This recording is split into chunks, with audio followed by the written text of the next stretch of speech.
Hi, Purple Scarlet Topaz here. I wanted to address that gun violence stuff.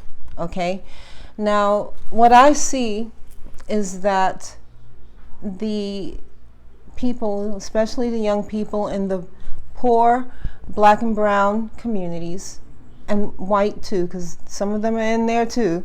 I feel that on a lot of levels, our communities are being scapegoated and gaslit because of this problem.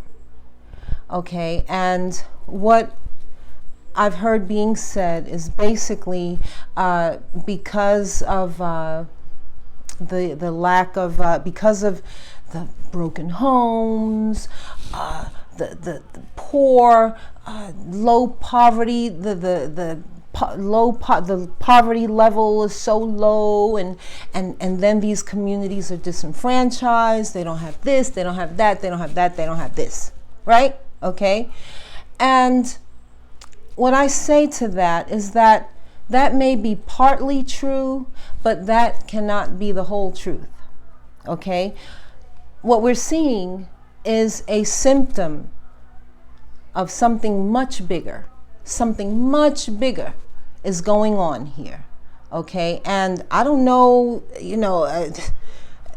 so what happens, people get in their positions and, they get these good paying jobs and this and that, and they forget, okay, about the basic stuff. Now, the reason why I say that what you say about, the poor, the poverty level, broken homes, lack of this, lack of that, okay, that is not the whole problem. Okay, I already said that. Okay. Should I go ahead and tell you what I say the problem is? Okay, this is what I say the problem is. The problem, okay, the core on a lot of levels is because of, it is a symptom.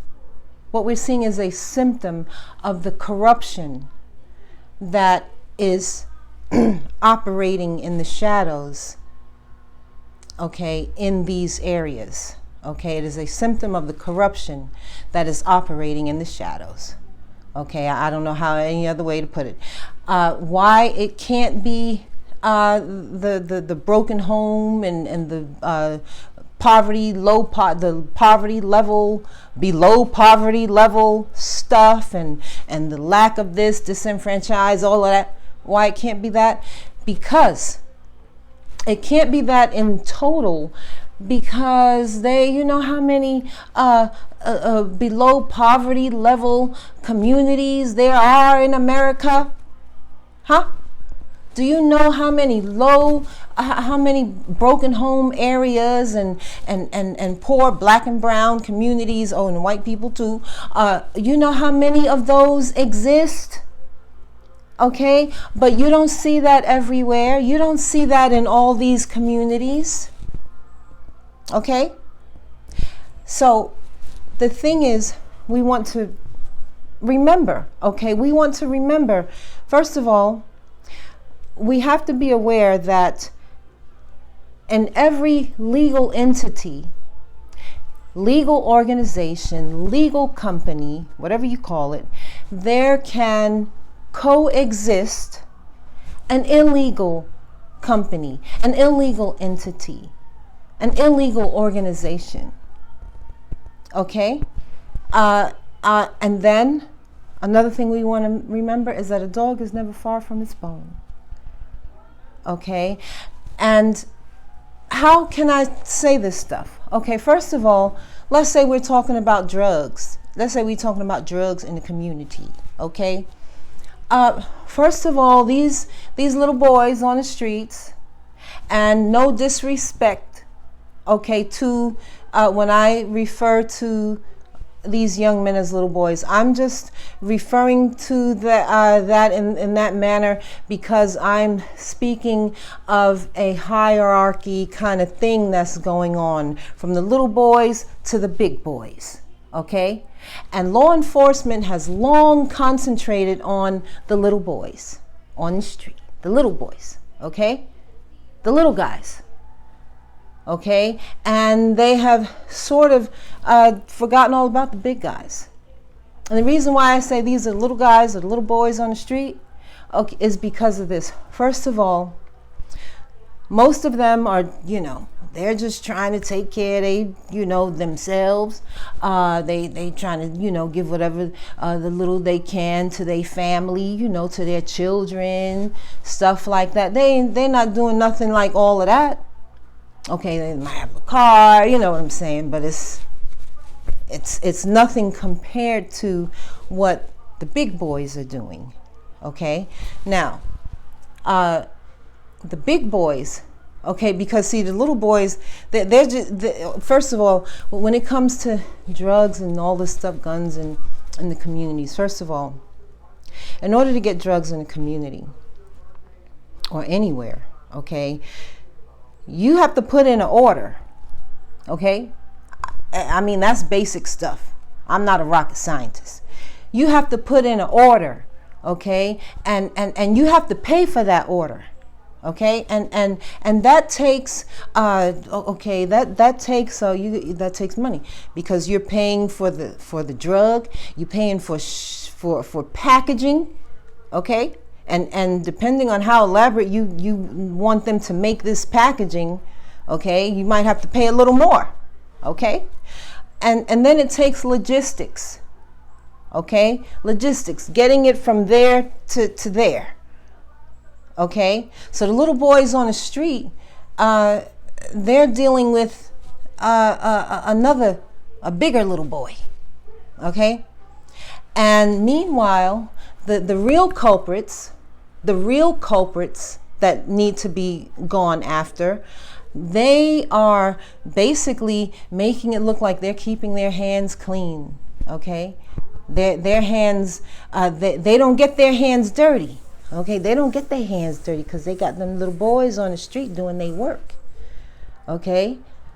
But you don't go after them, okay? Now, how can I say what I'm saying? That it's an indication, that what you're seeing is an indication of the corruption that is operating, okay? When we look at a few weeks ago, in New York, a few weeks ago, it hasn't even been that long ago, they took down a multi-million-dollar operation of people that were posed as legal entities. Okay. So see, with all of that, that's where your problem is. Okay. Back in the day, I remember there was New York City had a situation. They had police officers. Okay, the police officers. They were getting paid by the drug dealers. Huh? Not all of them, but enough of them. They were getting paid by the police officers to, to look out for them, to look the other way, to let them know any information, like, yeah, they coming for you over here. So then if they knew that information, then they move their stuff over there, stuff like that. And how it went down, these police officers were getting paid so much money.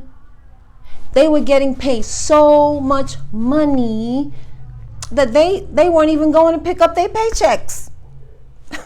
They weren't even going to get their paychecks, okay? Because they didn't need them, because they were getting paid so much from these drug dealers, okay? And during that period of time, okay, New York City saw a lot of violence. Okay, so you understand what I'm saying? Just recently in Norfolk, there was a former sheriff or something of Norfolk. They sentenced him to 12 years. You know why? Because he was committing fraud, and he was corrupt. And he operated in his corruption for was it like 20, almost 30 years? before they got him. Okay, so that's something that you want to look at. You got to clean out your your spaces, okay, before you go and scapegoating and gaslighting the Black and brown community, because what happens is it makes them targets. Okay, now they're the target because while these men or women that own, they hide behind their businesses. Okay, like I said, it takes logistics. It takes someone putting in an order and getting it from one place to another. Okay, so if they order these, let's say drugs, whatever, someone has to receive that somewhere at some type of business. Okay, and there was a case recently where the guy had an order of drugs come to a store. Okay, so that's where you need to focus your attention. Okay, stop following the crowd, so to say, because that's what they want. Because see, what happens with this gaslighting and scapegoating is like perfect for the corruptionist. Okay, because then you take your focus off of them. Okay, the focus is off of them because you're so focused on this that you don't even know and see what they're doing. Okay, you want the guns off the street? Stop putting the guns in the street. Okay, because then see what happens, it's like a hierarchy kind of thing. Okay, the real guy, okay, he's sitting back in his office. Okay, he's sitting back in his office. He has his house, and I want you young men to pay attention to this. Okay, while you're getting your hands dirty, while you're risking your life, okay, while you killing people, shooting people, doing all this other stuff, the one that you're really working for, okay, the ones that you're really working for, they're sitting back, they're sitting in their house, they nice and comfortable, they got kids, probably your age, okay, but their kids aren't out on the street. Their kids aren't out on the street selling no drugs or doing crimes. Okay, they make sure their children are preparing for college. Okay, they're making sure that they have everything that you don't. Okay, do you understand what I'm telling you? Okay, they're making sure that their hands, you won't even, they know who you are. They know who you are. Okay, but you don't know who they are. And when you get caught and when you go to prison or whatever, they're not coming to help you. They're not coming to help you. Anyway, that's all I have to say for now.